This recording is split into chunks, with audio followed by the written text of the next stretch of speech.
Hey y'all, thank you for tuning in to Carolina Food Desert this morning. It's May 3rd. It's a beautiful day here in South Carolina. It'll be about 80 degrees Fahrenheit today in full sun. Looking at some strawberry plants today. Talked about in the past how strawberries are perhaps one of the best things you can grow at home from the perspective of reducing your exposure to pesticides. Strawberry plants are very susceptible to different insects and diseases, especially fungal diseases. I tend to lose at least a third of my strawberry crop every year to slugs and roly-polies. And because of this, your average strawberry at the grocery store is generally covered in upwards of 40 different synthetic chemicals. A lot of these are known endocrine disruptors, persistent environmental pollutants, not things we want to be putting into our body or into our environment. I started out with 4 strawberry plants. Now I have probably 40 or 50 strawberry plants. One thing that I'm a firm believer in is horticultural techniques. One thing I try to do is to keep strawberries off the ground so that they're less susceptible to rotting, to get too wet, or to predation by things like slugs and roly-polies. So one thing that I'll often try to do is lay the strawberries onto like a frame, like around the plot, or lay them onto some mulch, or sometimes I'll lay them onto strawberry leaves, or sometimes I'll even take a berry and kind of tuck it up on a branch of the plant to keep it off the ground. While these type of horticultural techniques may seem labor-intensive or silly, they can really go a long way to saving some of your most valuable, large, prize-winning strawberries. And strawberries will be much sweeter.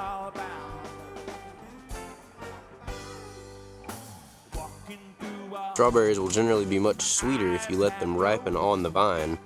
A lot of times, I'll take strawberries off before they're fully ripe to avoid them getting eaten by birds and things.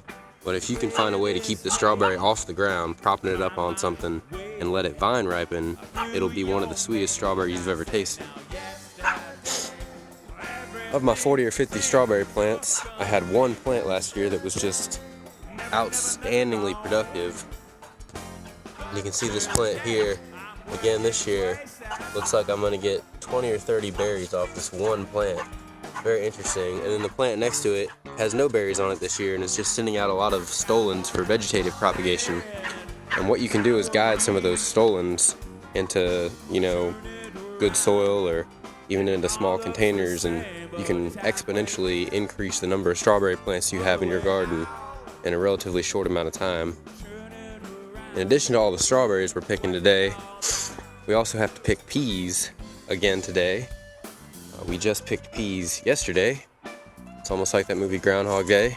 I spent an hour out here picking peas yesterday, and I feel like I barely made a dent because I get up this morning and there's peas everywhere again. So I planted these Alaska peas back in, I guess that was early February, and they have since taken over and shaded out everything else in my newest permaculture plot. So peas don't really produce well in hot weather, so fairly soon I'm going to be chopping down these pea bushes and planting something else here. If we recall, this 4x2 plot, only 3 to maybe 4 weeks ago, this was nothing but grass. And now it's thriving with the coolie black Incan corn, purple tomatillos, cucumbers. There's some ancient watermelon in the center there. I got it surrounded with clay pots that also have purple tomatillos. I got some ancient watermelon and tomatoes in this clay pot here. Behind it, these tomatoes are getting gigantic for these small clay pots they're in, but I'm hoping the root systems will develop down through the hole in that clay pot. Probably need to mulch around these. Tomatoes don't really produce well in hot weather either. So tomato season here will pause from about the middle of June to the middle of August, and then September we'll be able to start producing fruits again. Tomatoes sometimes don't set fruit when nighttime temperatures are staying hot. But all these different plots here are doing pretty good. Some of the cantaloupes, French cantaloupes, are starting to flower now in these clay pots. Hopefully we'll get a good bit of pollinator activity this summer. in addition to producing all this great bioavailable, nutrient-dense produce for us, we're also providing a small refuge for wildlife, because all these are organic permaculture systems will provide habitat for amphibians and reptiles and pollinators and all sorts of wildlife that can thrive in this sustainable agro ecosystem here that's really just in a small backyard.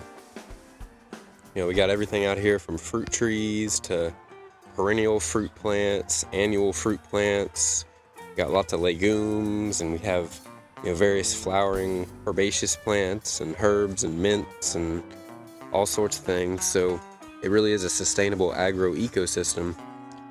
Just 7 days ago, this plot here was nothing but nasty grass, just taking up water, taking up space, taking up time. I had to mow it. And now 7 days later, instead of unproductive grass, I got 2 rows of 4 different types of okra.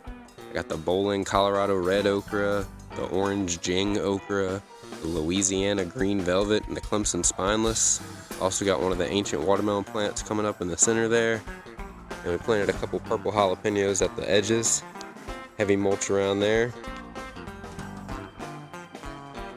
Little experiment here, looking at the differences between container materials on early life stage fitness. It's a fun one. Tomatoes coming up. This blue potato plant in a container here in the South Carolina compost is now flowering, producing these beautiful white and dark purple, almost black flowers here. There's some more of those elsewhere that we can look at in a minute. Permaculture plot here is doing good. Blueberries should be ready pretty soon. Finally got all these peas over here on the shed strung up, so they're starting to climb. As if I need more peas. Peas are overtaking my garden. But here's our designated blue potato plot.